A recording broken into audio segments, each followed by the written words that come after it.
Singing by Santosh Kar.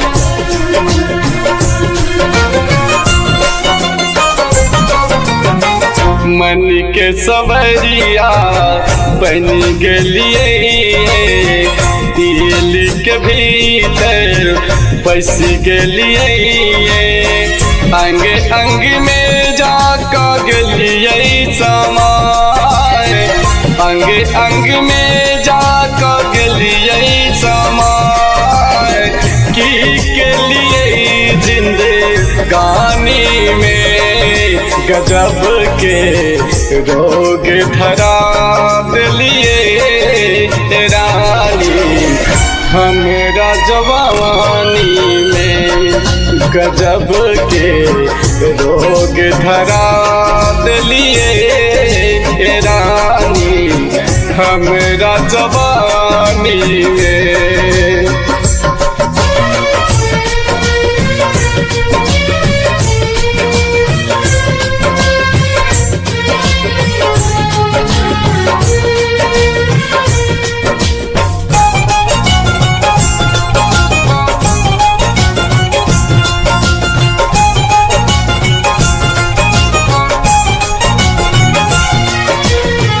लागल प्रेम के नाता ओही में बैसल हमर परान ओही में बैसल हमर परान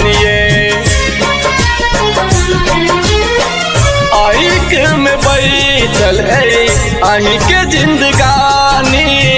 मान लेनो अपन जयरानी मान लेनो हमो अपन जयरानी बन का नसीली दस दिलिए दिल के भीतर बस गलिए आहा सिवाय किस होने सुझाए की के लिए जिंदगानी में गजब के रोग धरा दिलिए रानी हमरा जवानी में गजब के रोग धरा दिलिए रानी हमरा जवानी में।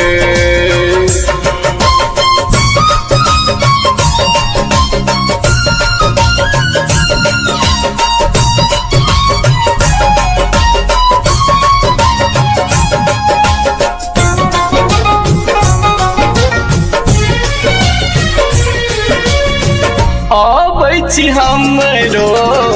घर आंगन हमरो बना लिया अपने सजन हमरो बना लिया अपने सजन मंगिया सजबो तोहर दुल्हन बनेबो अपन मान के रानी बनेबो अपन मान के रानी बनेबो खाऊ कसम हमर कहियो न छोड़ब